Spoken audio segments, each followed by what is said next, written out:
विनाश काले विपरीत बुद्धि एक ऐसा परफेक्ट मुहावरा इस वक्त ऑपोजिशन के ऊपर बैठ रहा है। इलेक्शंस पे इलेक्शंस हारे जा रहे हैं स्टेट में, और बातें ऐसी कर रहे हैं कि जो जहाँ जहाँ थोड़े बहुत जीत जाते हैं गलती से, वहाँ पे भी ना जीते हैं आज के बाद, आने के बाद। एक ऑपोजिशन के लीडर हैं, आई थिंक कांग्रेस पार्टी में, कपिल सिब्बल आई थिंक नाम है उनका।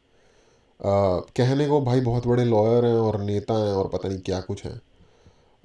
कह रहे हैं कि म्यांमार का हिस्सा असम स्टेट रहा है हिस्टोरिकली, और इस वजह से जो रोहिंग्या इंडिया में आ रहे हैं, हमें उनको शरण दे देनी चाहिए यहाँ पे बिना किसी क्वेश्चन के।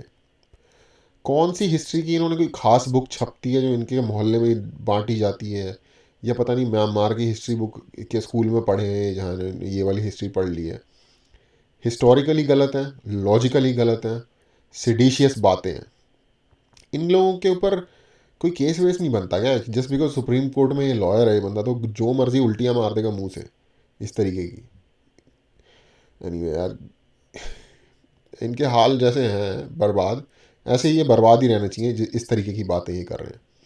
वीडियो ये देखते हैं और फिर बात करेंगे। नमस्कार वर्ल्ड अफेयर्स है प्रशांत धवन। नाउ रिसेंटली आपने देखा होगा कि ये सवाल काफी जरा डिस्कशन में है कि क्या आसाम एक टाइम पर म्यांमार का हिस्सा हुआ करता था? क्या हम ये कह सकते हैं कि वॉज आसाम ए असम का बॉर्डर नहीं लगता है म्यांमार से। जिन लोगों को मैप नहीं पता इंडिया का, असम का कोई बॉर्डर ही नहीं लगता म्यांमार से।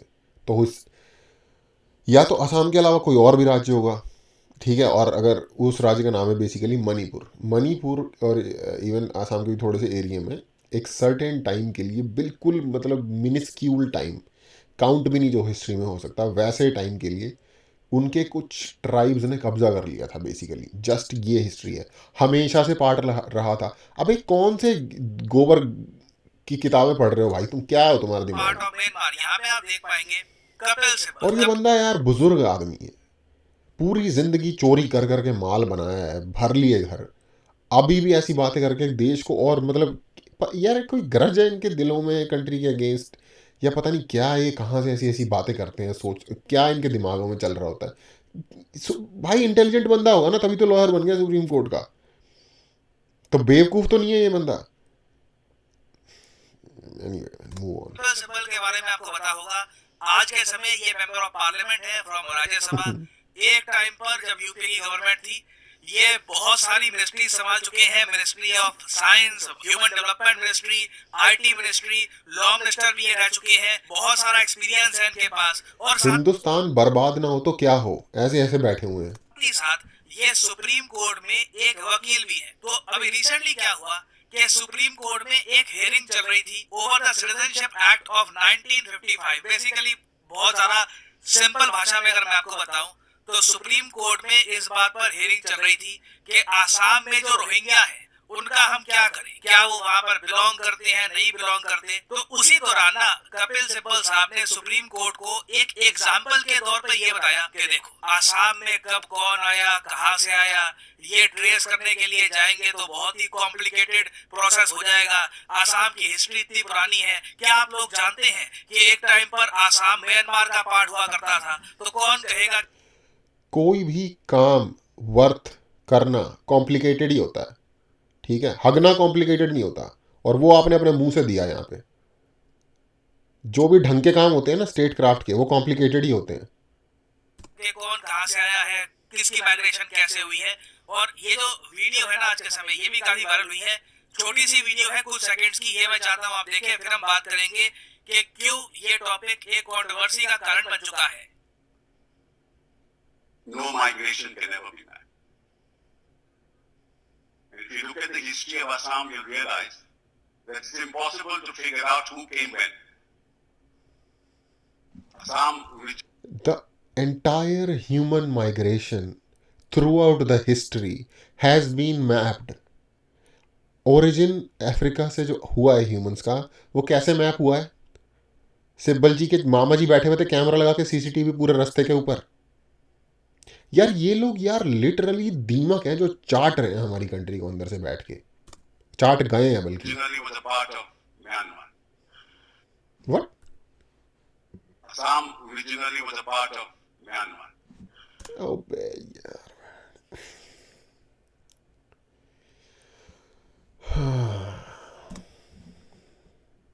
was way back in 1824,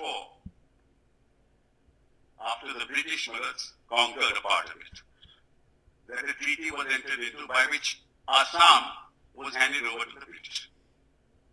And I'm talking about 1826, 1824, 1826. Now again, मैं एक बात क्लियर कर दूं, ये मत एज्यूम कर लेना कि सुप्रीम कोर्ट में इस बात पर बातचीत हो रही थी कि आसाम भारत का हिस्सा है नहीं, ये टॉपिक नहीं था। टॉपिक रोहिंग्या के जो इशू यार है, इस बंदे को फांसी नहीं चढ़ा देना चाहिए इस बात के ऊपर। फ्रीडम ऑफ स्पीच मैं समझता हूँ, या तो इसको या तो एटलीस्ट कंडेम होना चाहिए जहाँ भी जिस भी पार्टी से ये बंदा बिलोंग करता है, ठीक है, इसको सुप्रीम कोर्ट से निकाल देना चाहिए, या जो भी इसके ऊपर एक्शन बनता है वो लेना चाहिए।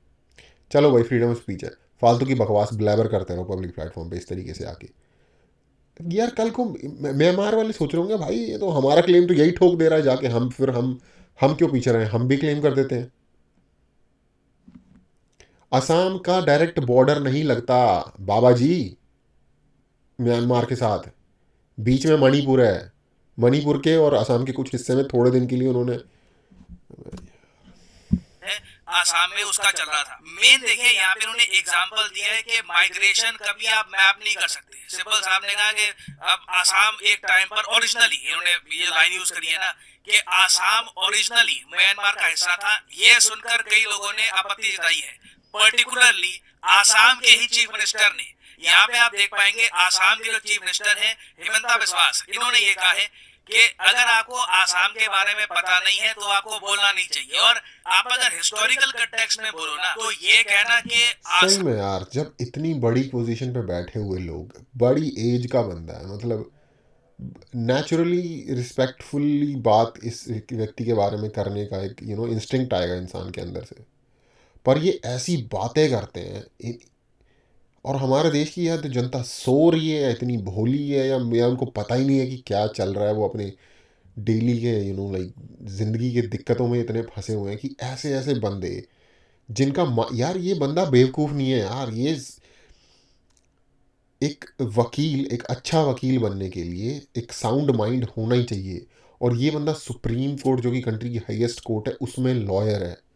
ये बहुत ही शार्प माइंडेड बंदा होगा, और इसके पास रिसोर्सेज की भी कमी नहीं है कि बैठ के हिस्ट्री पढ़ ले। ये जानबूझ के गुमराह कर रहा है कंट्री को, जानबूझ के फसाद पैदा कर रहा है, क्योंकि इसको इग्नोरेंस के बोल के इसको एक एडेज होता है, कहा जाता है कि when something can be appropriated to stupidity should not be appropriated to malice। मतलब अगर कोई बात सुनो और लग रहा है कि यार ये क्या बात कर रहा है बंदा, तो अगर सबसे पहले ये सोचना चाहिए कि शायद ये बेवकूफ़ होगा, इसको पता नहीं होगा।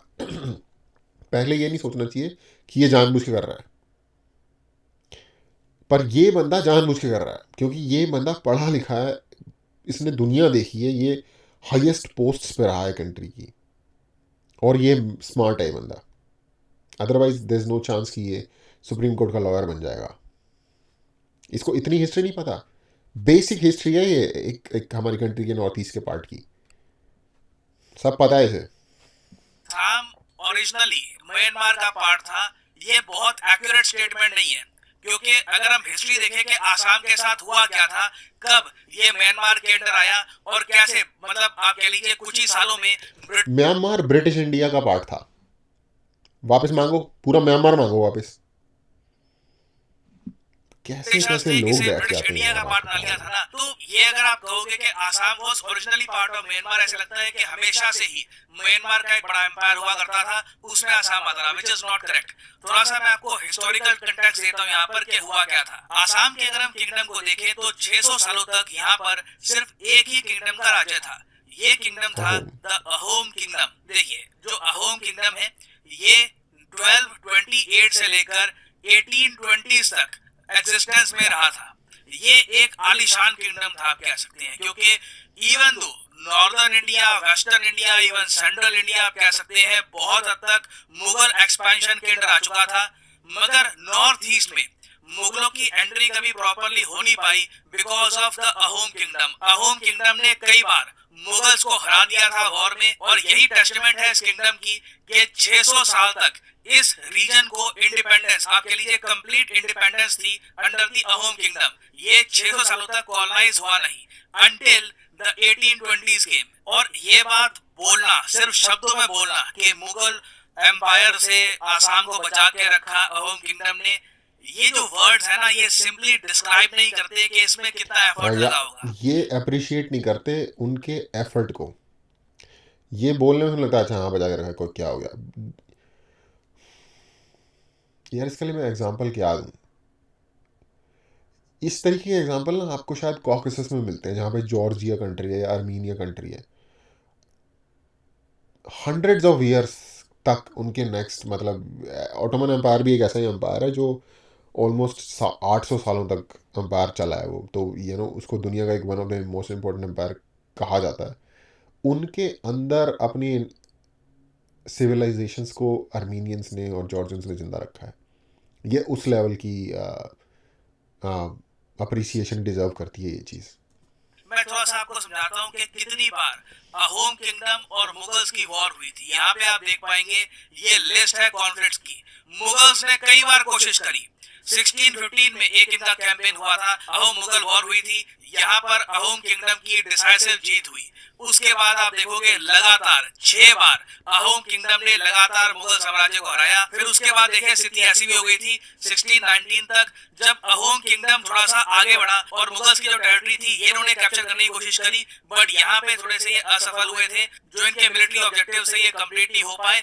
बट ओवरऑल आप देखोगे ना, बहुत सारी वॉर्स, बहुत सारी कॉन्फ्लिक्ट्स हुई थी मुगल साम्राज्य और अहोम किंगडम के अंडर। एक के बाद एक मुगल किंग्स आए, बट अहोम किंगडम अपनी जगह बना रहा। ये छोटी बात नहीं है, it is an achievement in its own right. और हाँ बिल्कुल, मुझे ये भी बोलना पड़ेगा, एक साम्राज्य हमेशा बहुत ज्यादा स्ट्रॉन्ग नहीं रहेगा। 600 साल आप इमेजिन कर सकते हैं, 600 साल के बाद इवेंचुअली कहीं ना कहीं वीकनेसेस आती हैं। और अहोम किंगडम के साथ भी यही हुआ था 1817 में। जी हाँ, अब हम 19th सेंचुरी में आ चुके हैं। तो 19th सेंचुरी की अगर हम बात करें तो 1817 में क्या होता है कि बर्मा, जो आज के समय म्यांमार देश है ना, म्यांमार देश, इसका पुराना नाम है बर्मा। तो जो इनका किंगडम है उसको हम कहते हैं बर्मीज किंगडम। तो जो बर्मीज किंगडम के लोग थे, इन्होंने एक बड़ा आक्रमण किया था अहोम किंगडम पर 1817 में। और 4 साल की लगातार वॉर के बाद इवेंचुअली बर्मीज एम्पायर ने कब्जा लिया था आसाम को। और उसके बाद जो किताबों में लिखा हुआ है कि बर्मा के लोगों ने बहुत ज्यादा अत्याचार किए थे आसाम के लोगों पर। जो इसका डिस्क्रिप्शन है ये मैं आपको बता नहीं सकता क्योंकि I don't think YouTube will allow this. But eventually 1821 तक आप कह सकते हैं कि बर्मीज ने कब्जा कर आसाम को अपने अंडर कर लिया था। नाउ ये जो इनका आप कह लो ऑक्यूपेशन है ना, ये 10 साल भी नहीं चला था। जो हिस्ट्री में आप अगर देखें बहुत कम है, क्योंकि 1821 में इन्होंने कब्जाया आसाम।